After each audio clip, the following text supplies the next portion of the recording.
By the way, I'm from Africa, Nigeria. I'm from Nigeria. And, we went to the radio station and I started building that confidence on playing on air. Why people are not seeing you, but you know what you're doing.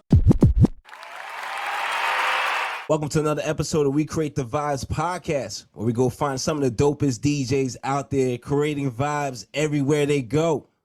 Today's guest, I have the 2019's Best African DJ nominee, DJ Metsky. What's going on, brother?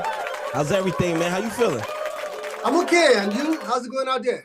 Man, I'm doing good, brother. I can't complain, man. I'm talking to one of the greatest out there, so, man, life is good, man. Always, bro. Always. We keep it 100 positively. Absolutely, man. I see you on the IG, man. Always keep it in 100, man. I love that, man. That's what's up, man. That's what's up. Man, so talk to me about the journey, man. I mean, I feel like you are, you're the heartbeat when it comes to DJs and Afro beats. When I see you online, I mean, you are the guy to follow and look at. But talk to me about, how did you get introduced to music, DJing? Talk to me about your musical background. Okay. First, I just would thank you for giving me this platform. So many of us are out there that really had so much to talk about when it comes to music background, genre of music, how Afrobeat was created, and the relationship with the artists and all that. It is something we actually grew up with.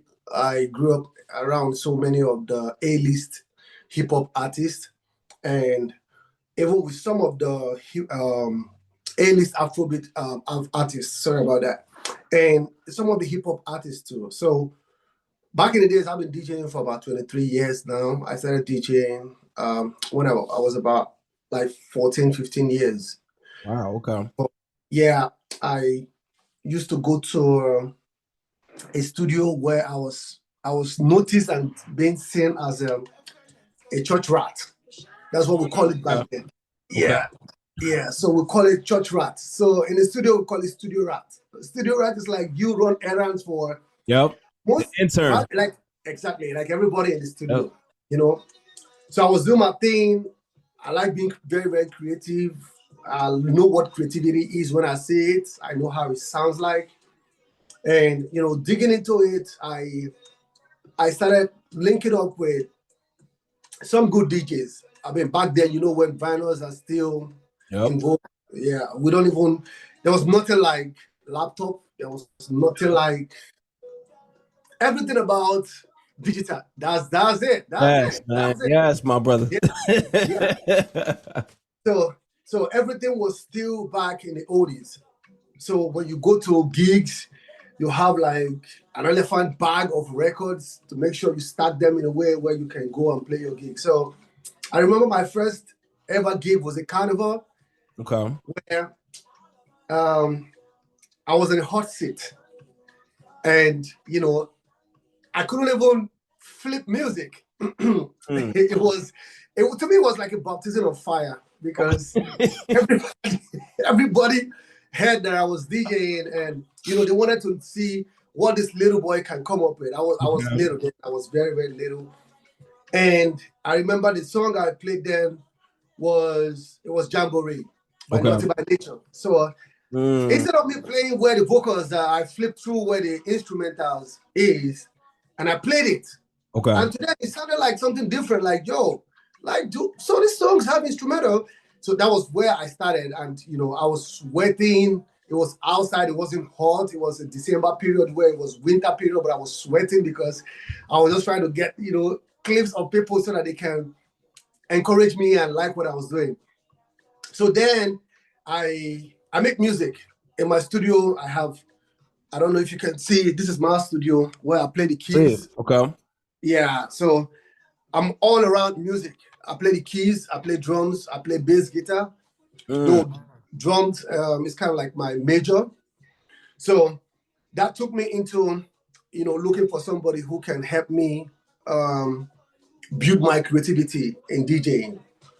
So I looked up a friend, like a senior colleague right now in the industry, and I met with him, and we started going to the radio station.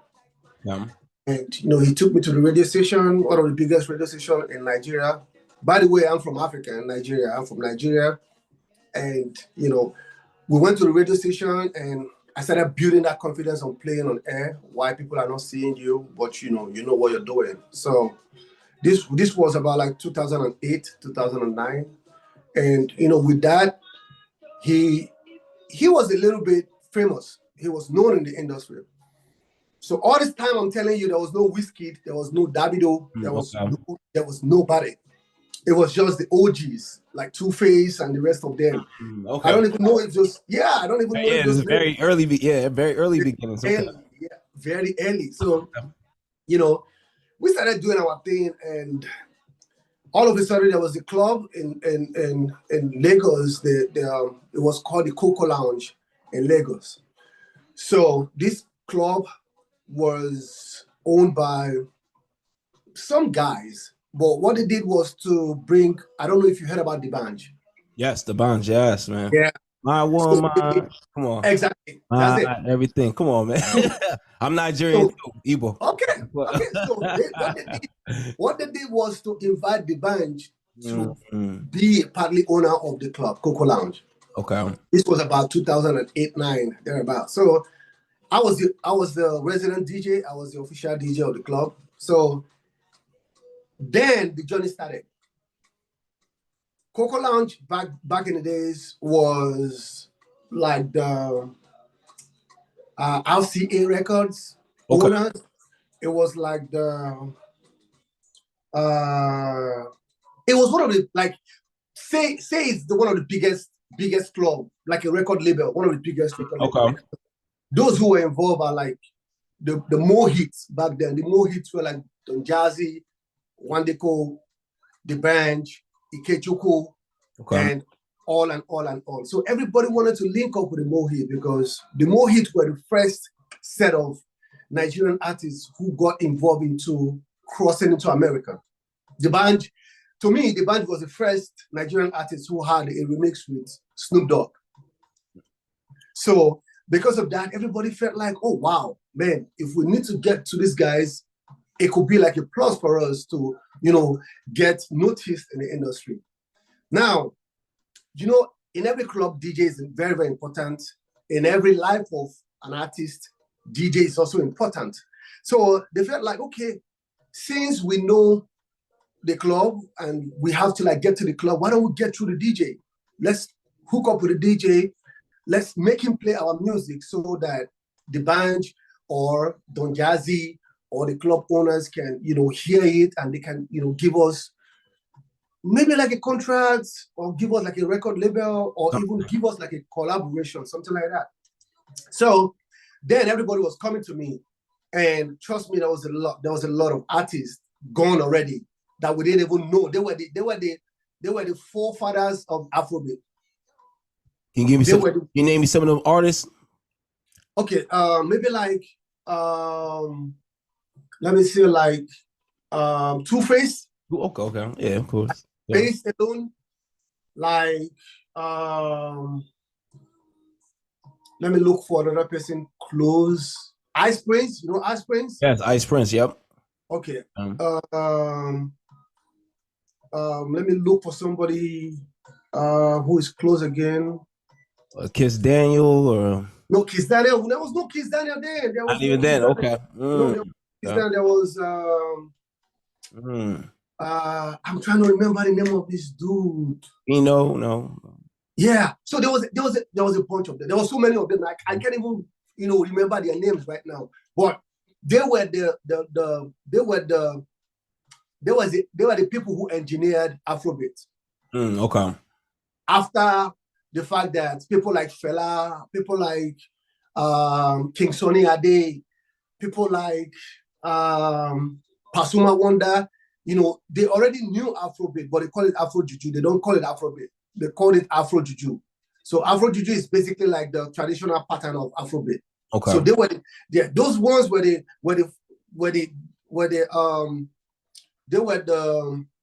Dickens. Let me use the word Dickens. They were the forefathers of Afrobeat. So they created it, and when the time came, people like the band and the rest of them made it like Afrobeat. So they brought it into the industry and they recreated the pattern of those music and they made it what we have today. So back then there was no Wizkid and there was no Davido. There was, just mention them. Nobody knew about them. Nobody. Wizkid, when I started DJ, Wizkid was probably about like 11 years old or like 10 years old. Yeah, because after then I started working with Wizkid. I DJed for Wizkid for about 6 years. How was that experience, man? Man, trust me, it was like, what did you learn? You know, being around Wizkid, the whole Starboy. Was he even Starboy at that time? Yeah, I could tell you it was the best experience I ever had. Okay. Being a DJ, because the industry had so many DJs, and it is a honor for you to be picked among the DJs to say, okay, you know what, come DJ for me. Every DJ wanted that part of their life to be seen. So 2014, it was April 2014, and after, I knew Wizkid quite all right, because then when he comes to Coco Lounge, the club I told you about, yes, he's been thrown out. They don't let him. Wow. Okay. Okay. He was so little. He was so small. Oh. And Coco Lounge is 18 and above. He wasn't 18 then. So every time he comes in, he'll be like, yo, bro, I'm outside. Can you get me in? I'm like, sure. I'll go outside and talk to the bouncers, to the security guys, like, yo, this is my friend. Please let him in. He comes in, then he rolls with Waniko. He rolls with the Prince. The Prince is the person who signed Rema right now. Okay. So the Prince is probably like Don Jazzy's nephew. Okay. So he knows the sounds. He knows the sound. At first, he was an artist too. He was an artist. So, but he decided to keep that to the side, and he brought in Rema to the scene. So back in the days, Wizkid rose with the Mohit. Let me just say the Mohit. Okay. So if he doesn't come with them, he comes alone just to come to you. They don't let him in. So that was where we created that relationship. So by the time he went out of EME, he decided to form his own record label. He remembered me. He was like, oh, I used to know a DJ. And by the time he wanted to kickstart his journey in the music, in his career or whatever, he called me in. I was like, bro, can you work with me? I'm like, yeah. That was it. That was April 2014. And our first show was in Liberia. We went to Liberia 2014. Ooh, very dope. It was at a stadium. It was big, huge. That your first time DJing at a stadium? That was my first time traveling out of Nigeria. No, that was my third time traveling, because I DJed for Tiwa Savage for 2 years. Oh, wow. So Tiwa took me to Ghana. That was the first time I ever went to Ghana. And that was the first time I ever left Nigeria to another country. Wow. So me and Wizkid started the journey. I mean, I've been to about 35 countries, plus African countries and, otherwise. So that was how the journey started. And since then, we've been working until I came down to the US, just to settle my family. Okay. And that was it. So speaking of DJing internationally, I mean, give me the do's and don'ts, man. What should a DJ not do when he's out there DJing internationally, touring with another artist? Tell me, talk to me. No, you shouldn't take requests from any other person when you have your artist on the stage. That's one thing people should know. When you're DJing for an artist, you are there to do your thing with the artist. After the stage performance, you can do whatever thing you want to do. Your eye should always be on the artist. Because one, there's always the synergy. If the energy doesn't correspond with your artist and yourself, there's going to be so much confusion on the stage. People might not notice it, but if it's somebody like back in the days when I go out, like I remember the time we went to South Africa, me and Wiz and some other guys, and we started with a song. We started with one of his. It was I can't remember the song right now, but I noticed he was like, he was like trying to talk to me, but I could read his lips when he said, I should just switch the song. Okay. Yeah. So, but nobody knew he that was connection though. Y'all had that connection. The connection needed to be there. So I quickly, switched the song, and you could see how he went back to the stage and like, yeah, we got it, and he went back. So working with an artist is something you would definitely want to like focus on the artist on stage. That's number one. Number two, you don't have to play your own. You don't have to hype yourself on your stage. Like, for instance, if you're introducing the artist, that's fine. You can hype yourself. Yo, it's DJ Mexi and Wizkid. Starboy thing, we're doing our thing. You can do that. But while the artist is performing, you don't have to do that. And these are the things I see most times when artists are working with DJs. That thing alone makes it look like, yo, it's my stage. It is not your performance. It is my performance. Just let me do my thing. After I'm done with my stuff, if they give you time to do yours, just do your stuff. Don't get me wrong. You can sell yourself, but sell yourself in a very, very professional way. Number two. Number three, don't get high on the stage. Very important. Very important. Do not get high on the stage. You could actually do whatever you're doing. One, for your own professionalism, for your own good, because it could kick you off. I don't smoke. I don't do weed. I drink socially. Okay. Yeah, so that is me. So there's a lot of them, but I mean, like with those three alone, that should keep you in a level of, a very good standard. Yeah, you named three major, three major, because I've seen it myself, and man, I've seen DJs either drunk or either they were high or whatever drug they were doing, and you'll play the wrong record, and the artist is going crazy, and you actually see the bad interaction. Exactly. Ooh, it's not a place you want to be at, DJs. Yeah, there's always a playlist. As a DJ, you make the playlist for the artist. Right. The artist tells you, yo, Bexy, what do you think we're doing today? Okay, you know what? Let's show you the money. Let's do In My Bed. Let's do Soko. Let's do. Now, he's going to tell you how to stage the music. This is the first track. This is the second track. So once you get high, your laptop might be flipping a little bit because you're not seeing what you're. All right, your mind's all over the place. Exactly. You're scattered. So you could mess everything up. You could just mess everything up because most times artists don't give the best in the beginning. They give the best in the end. Yes. So that is it. Oh, so true, man. And I want to congratulate you on this because this is big. The first African DJ to enter for a DMC World Championship. So big congratulations. I got to give you your flowers, man. Salute. Thank you so much. Got to, my brother. That's huge, man. That's Thank you huge. so much. Thank you so much.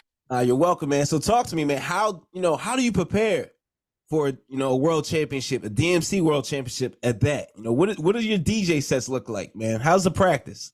Okay, so when it comes to battles, we call it DJ battling. It doesn't matter what championship, street battling, or whatever it is. It depends on the routine. If you have like a 6 minute routine, you have to prepare according to your skills. First, you have to put the best first and save your weakness for the last. Because at first, people really want to see what you're in for. So you start up with, like, for me, I have to start with my best because I want to draw the attention of the judges. Okay. By the time they don't know you, by the time you start with your weak side, they'll get tired of your routine. By the time you go 1 to 3 minutes, they already feel like, oh, probably we don't even know if the next thing is going to do is going to be okay. So once you start with the heat, make it do your normal transformation, do your normal crab scratch, do everything you can do at that point. Then you do a little bit of mixing. So by the time you do mixing, you can do beat juggling. If you do beat juggling, you can do some speed walk. So these are it's different. Sometimes I tell people, scratching is not what you see as scratching. So many DJs say, oh, he's scratching. Meanwhile, he's beat juggling. So it's different. So you should, as a DJ who has been preparing for a battle, you should know the differences between scratching, between transformation, in fact, the scratch has different scratch. The methods are different. There's a there's a crab scratch, there's a chip flare, there's a stab. It's like it's a lot. So if you're preparing yourself, you're supposed to like prepare yourself in between those method of scratch pattern or this method of mixing pattern. So many DJs don't really know how to scratch, but they can mix anything. They are very good at mixing. So if you know where your energy is, if you know where you can, get the attention of the judges from, start from there. Then you build it up. So you can as well save your best, but not really your best. You can as well save something for the last, but not really your best. I like that, man. Start with your strengths. I really like that, man. That's how it should be with everything, man. That's it. You have to put in the energy. It was DMC was 6 minutes. So first you have to you have to do the pre-recording of your set and submit. Right. Once you're being approved, then you go into for 6 minutes. So in my group then we were about like 15, 16 of us. And by the time I noticed I was in the top 10, that was where my energy came off. I'm like, wow, this is good. Yeah. It was a very good experience. Man, very dope, man. What's the biggest lesson you learned from DJing, man, and being in the DJ industry? Man, biggest lesson I learned is that you should always make a playlist for every event. Major key. Every event requires a different playlist. If somebody tells you, oh, I'm having a cocktail event, I mean, you can't go to a cocktail event and be playing maybe like Chris Brown. Yeah. No, that's right. A cocktail event. So you should always, in every event, somebody tells you, this is what I want, this is the kind of event I'm doing. You should always create a playlist. It goes a long way. It goes a long way. Absolutely, man. If you're enjoying the content you're watching right now, and you want to learn how to level up at all your events and create vibes, well, make sure you subscribe to the YouTube channel right now. Multi-talented DJ and producer. Give me some tips for DJs, especially beginner DJs who want to get into production. They want to learn. They want to elevate their DJ game. They feeling that, and I do feel that production will help you elevate in DJing. So give us some tips, man. Yeah. So DJing and producing is different. It's two different things. So DJing is you dealing with the made sound, the finished product of the producer. That is DJing. You're making do with what the producer is giving to you. Now, production is you creating different vibes for melodies. So, like, if you want to be a very good DJ, first thing you should do is learn how to mix two records together. Number one. Number two, you should know the tempo, the beat per minute, BPM of the music you're dealing with. Sound is one thing you should be familiar with. If you know that this music goes with this melody, you should know quite all right that it wouldn't fit in with an up-tempo kind of music. Listening to a music like so, listening to this kind of music, you should know quite all right the kind of music that can go with it. Right. That can help you even when you go out to DJ without your headphones. So first, you should know how to mix two records together to start with. Don't even try to do anything about scratching or beat juggling. First, know how to do the mixing. Number two, know how to adjust your pitch. Pitch blending.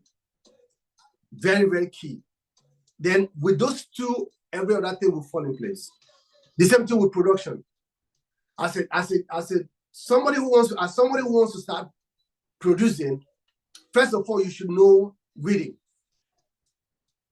You should know about tones. Like, this is the kind of tone that can fit in. Number three, you should know about kicks.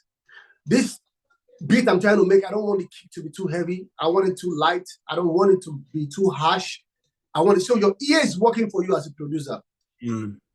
At the same time, your ear is working for you as a DJ. But you know, these days we have the laptop already. By the time you're looking at the wave already, you're knowing quite all right, like, okay, this wave is not good, this wave is good. This wave can mix with this one, fine. But in production, it's a lot. You should be able to gather your tones, like look for where you can buy, you know, good tones, or probably look for where you can get, like, you know, pick up some tools that can really help you to start up with. Then, you know, everything falls in place. It's not necessary for you to know how to play the keys. The keys are not really essential for producing. You might not really know how to play the keys or something that has to do with music. But with those few ones, trust me, you're good to go.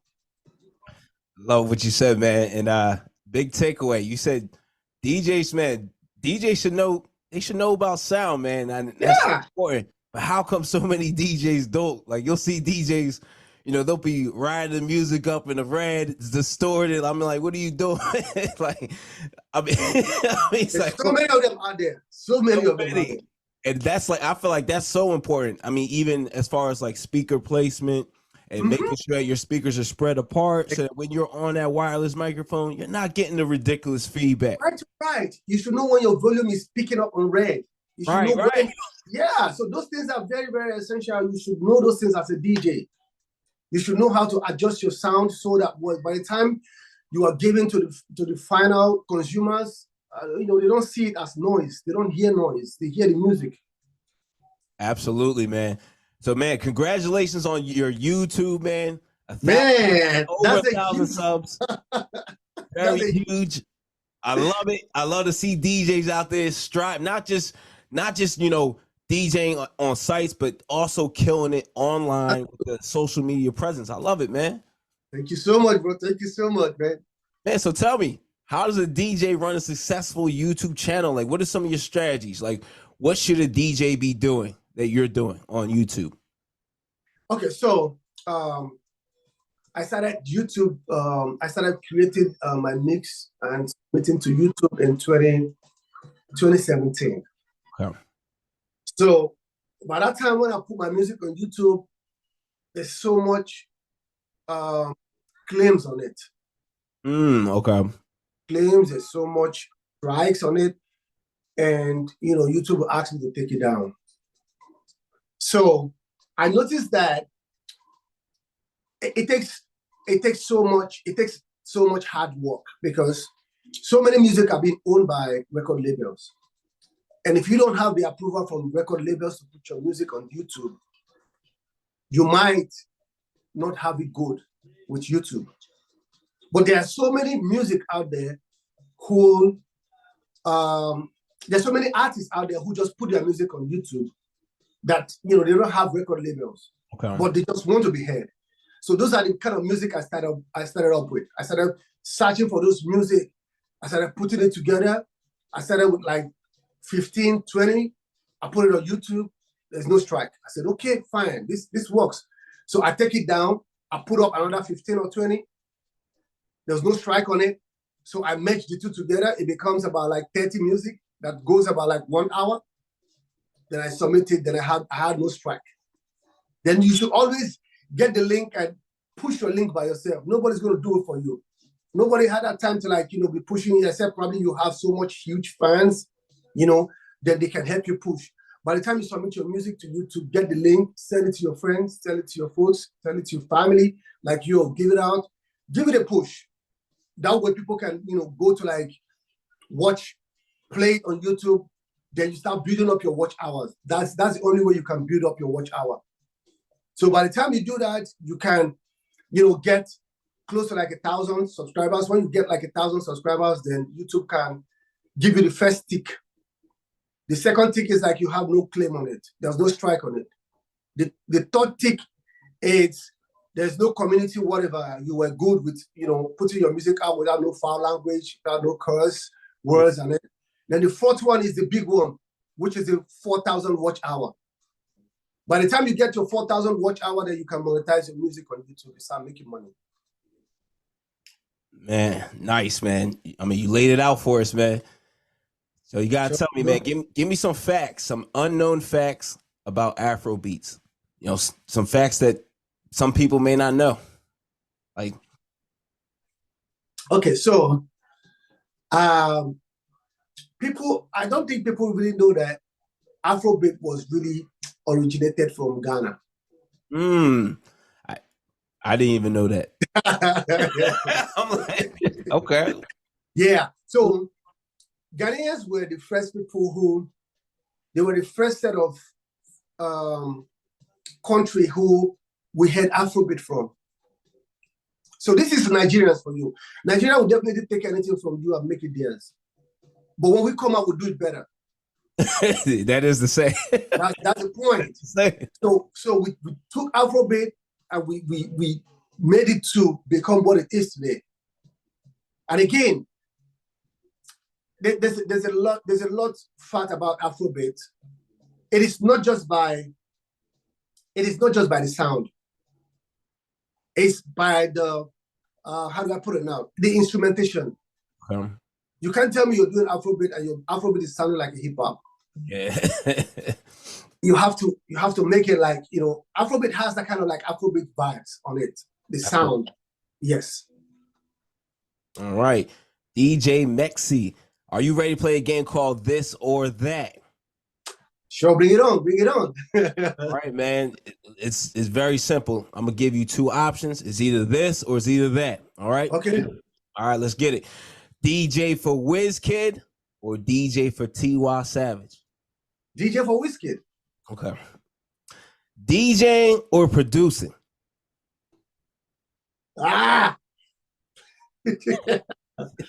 DJ. Okay. Now, why DJing over producing, man? Yeah, I mean, DJing is you're talking one-on-one with your clients. So that way you can bargain for yourself. You can make the bargains yourself. But production has to go 2 or 3 different steps. One, you have to make the music. You have to look for the artist to jump on it. You have to talk to the artist, record label. You have to share your income with the artist, 50-50, 70-30, 70-20. But all that DJs don't do it. Just give me my money. Let me do my. Yeah, I can feel that, man. Yeah. All right, DJing in the UK or DJing in Africa? DJing in Africa. I know that's right. That's right. Yeah. DJing for a celebrity or DJing a high-profile wedding? DJing a high-profile wedding. Okay. I like that. Yeah. All right, man. DJ Mexi, that was this or that, man. Man, she wasn't that bad, man. He wasn't. But you live in Houston now, man. How important is it for you to stay connected to Nigeria, the culture, Afro beats, the music? I mean, how important is it for you? Very, very important.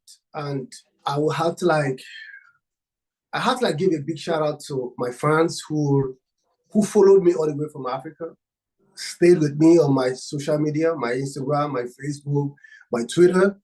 And these are the people who actually, keep me going. Africa it's easy to conquer Africa. So if you have it in your palm, just keep it to yourself and keep doing it. But that way they could help you get across Africa. They could help you get across to other side of the continent. But you have to start from the motherland. You have to start from the root. By the time you build yourself, you build your fan base from Africa, everything will fall in place. Nice, man. So what's next for you, man? What do you have in store? Well, man, I have a lot in stock. This year, I'm trying to drop an EP. I am producing a 4-track EP that will be dropping in April.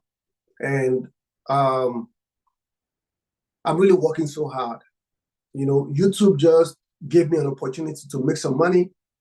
Now I need to drop YouTube videos every 2 or 3 times in a week. So I need to flood my YouTube page with video mixes. So those are the things I have in place. Then, I have a tour coming up in in France. Not really a tour. I have a gig coming up in France that I'm really, really trying to finalize with that. Then December this year, I'm going to be in Africa. I'm going to be in Cyprus, from Cyprus to Africa. Then, yeah, there's a lot. There's a lot. There's a lot. I love to hear it, man. It's always good to hear a DJ working out there, man, and grinding and getting to it, man. There's so much out there to get to it, man. There's so much. There's so much out there. There's so much. Yes, man. So how can people get in contact with you, man? They want to book you. They got a wedding coming up. They need the dopest DJ out there. How can they get in contact with you? I'm not rigid with my number. I send my numbers out. You can reach me on 832-398-5703. Only for business. Y'all hear that? Business. You can link up with me on IG, on Instagram at DJ Mekzy, DJMEKZY. Or you can hit me up on Twitter, same, at DJ Mekzy. You can go to my YouTube, same, DJ Mekzy. You can hit me up on Facebook, same, at DJ Mekzy. Or you can just shoot me an email at djmekzy@gmail.com. Ladies and gentlemen, y'all hear it. That was another episode of We Create the Vibes podcast. Today's special guest, again, ladies and gentlemen, 2019's Best African DJ nominee, DJ Mekzy, ladies and gentlemen. All right? Make sure y'all stay in tune with him. He has a lot of things going on this year. Y'all need to stay in tune. My brother, right. Man, I appreciate you, man. It's a pleasure to speak to another fellow Nigerian out there killing the game, crushing it. I love that, man. Thank you so much for the opportunity. Let's do this again. Oh, anytime, absolutely, my brother. Yeah, if you have anything you want to talk about, the artists, you want to talk about the lifestyle, just hit me up and let me know. We'll do it again.